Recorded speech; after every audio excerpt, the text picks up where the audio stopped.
सभी आभूषणों के फोटो क्लिक कर लेना। दिल्ली में कहाँ यहाँ सोना वोना साथ लेकर जाओगे? अभी लॉकर भी नहीं है तुम लोगों का। दोनों फिर काम पर भी चले जाओगे।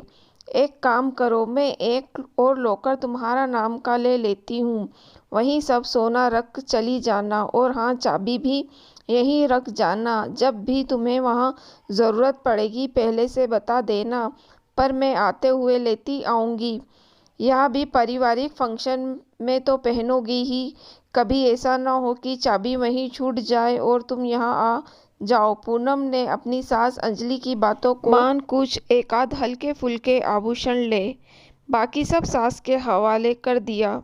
हाँ, सौंपने से पहले मोबाइल में फ़ोटो क्लिक कर ली, क्योंकि दीदी ने उसे चेतावनी दी थी सभी आभूषणों के फ़ोटो लेकर रखने। शादी पिछले महीने ही हुई थी। ससुराल वालों की ओर से खूब सारे आभूषण चढ़ाए गए। पूनम के रिश्तेदारों मायकों में खूब चर्चा हुई उसके ससुराल से चढ़ाए गए आभूषणों की। सभी बहुत खुश थे। इकलौती बहू सास अपना सारा प्यार पूनम पर लुटा रही थी। करीबन 8 महीने बाद पूनम को मायके में एक शादी अटेंड करनी थी। ससुराल से अपने गहने ले मायके जाने का कार्यक्रम बना। लॉकर खोला तो उसके होश उड़ गए। ससुराल की ओर से चढ़ाए गए 2 भारी भरकम सेट के साथ 2 बड़ी बड़ी अंगूठियां, कान के झुमके गायब थे। चाबी यहीं रहती थी क्या सास ने निकाला?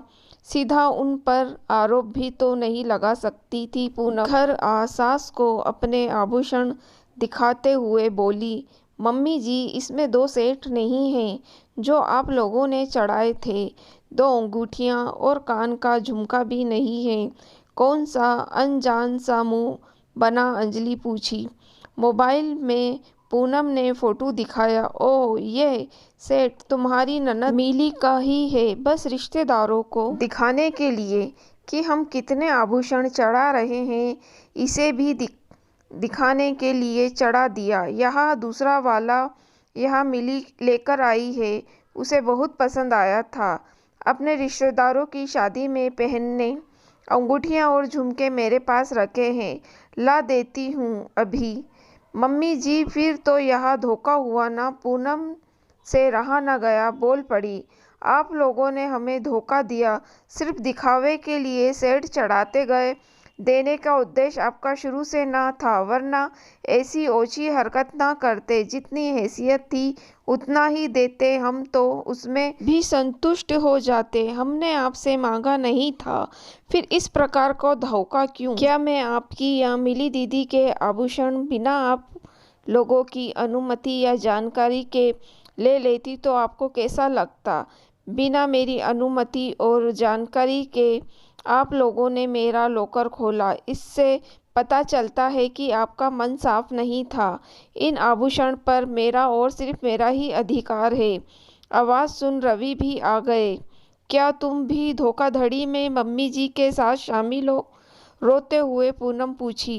धोखाधड़ी? सारी बात जानते ही अंजलि की ओर देखा, पूछा, क्या मम्मी पूनम सही कह रही है? माँ की चुप्पी ने सारा सच बता दिया। तुम पर और तुम्हारे बातों पर विश्वास कर हमने सारा सोना यहाँ तुम्हारे भरोसे छोड़ा था। नहीं पता था चोर के हाथों में है, चाबी थमा रहे। पूनम के घर लोगों की क्या इज्जत रह जाएगी जब उन्हें इस धोखाधड़ी के बारे में पता चलेगा। मैं तो खुद मुंह दिखाने लायक ही नहीं रहा। तुमने सही नहीं किया माँ, विश्वास में अविश्वास का जहर घोल दिया, कहा। पूनम को लेकर कमरे में चले गए। दिखावा करने का अच्छा सबक मिला उसे। अंजलि खुद को कोस रही थी। दिखावे के चक्कर में एक प्रकार से जाने अनजाने में उसने पूनम के घर वालों, नाते रिश्तेदारों को धोखा ही दिया था। अपनी एक गलती तो सुधार ही सकती है। अपनी गलती सुधारने अंजलि फोन उठा बेटी का नंबर लगाने लगी। दिखावा करना उसके लिए कितना बड़ा घातक सिद्ध हुआ। बहू और बेटे का विश्वास उस पर से उठ गया। एक बार उठा विश्वास फिर से हासिल करना मुश्किल होता है।